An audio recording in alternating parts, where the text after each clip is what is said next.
सवाल है कि क्या भगवान हैं, और अगर हैं तो दिखते कैसे हैं। बात करेंगे कि परमात्मा को कैसे पाया जा सकता है। ये संसार, ये ब्रह्मांड, ये चांद तारे, पेड़ पौधे, पक्षी, ये इंसान, सब परमात्मा का ही भौतिक स्वरूप है। परमात्मा शून्य है और उसी शून्य से जन्मा है ये सब, ये पूरी सृष्टि। उसी शून्य की ऊर्जा दौड़ रही है हम सब में। परमात्मा कोई इंसान की तरह नहीं दिखता और ना ही किसी जानवर की तरह। वो तो निराकार है, जैसे बिजली के तारों में बहती हुई बिजली हमें दिखाई नहीं देती। ये शून्य की ऊर्जा हर भौतिक चीज़ में है, चाहे इंसान हो या पत्थर। बहुत से लोग हैं जो भगवान को नहीं मानते। उनका दिल और दिमाग उन भगवानों को स्वीकार नहीं कर पाता जो भगवान समाज ने बनाए हैं। हर संप्रदाय के अपने अलग अलग भगवान हैं। इसीलिए तार्किक लोग कई बार नास्तिक हो जाते हैं, पर ये नास्तिकता ही उन्हें सच्चे भगवान से मिलाने में उनकी सहायता करती है। लेकिन हर नास्तिक को परमात्मा मिले, हर तार्किक को परमात्मा मिले, ऐसा भी नहीं है। बस उसकी संभावना परमात्मा को पाने की बढ़ जाती है। जब तक किसी इंसान के अंदर परमात्मा को खोजने की वो बेचैनी और वो प्यास, वो ज़रूरत पैदा नहीं होती, तब तक वो शून्य के करीब नहीं जा सकता, परमात्मा के करीब नहीं जा सकता। जब हमारी चाहत, हमारी बेचैनी इस हद तक बढ़ जाती है जैसे मानो अगर हमें अज्ञात का पता न चला तो हम मर ही जाएंगे, तभी वो समय आता है जब परमात्मा खुद हमारे अंदर प्रकट हो जाते हैं।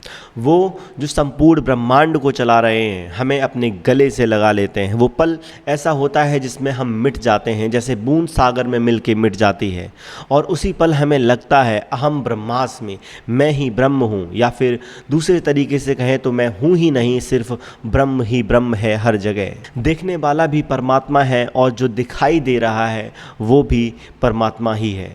वो पल मौत का भी होता है और जन्म का भी। मौत हो जाती है उस व्यक्ति की जो अब तक संसार को ही सत्य और सब कुछ मानकर जी रहा था, जिसके लिए पैसा, सम्मान, संसारिक भोग और संसारिक रिश्ते ही सब कुछ थे।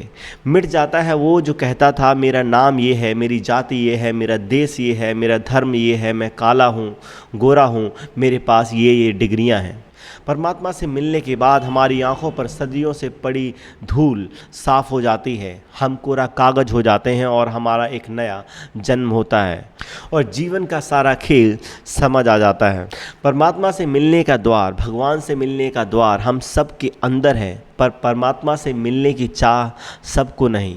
कुछ ही होते हैं जिनके अंदर सत्य को जानने की प्यास उठती है, जिनको ये समझ आने लगता है कि मन की इच्छाओं का सफ़र तो अंतहीन है।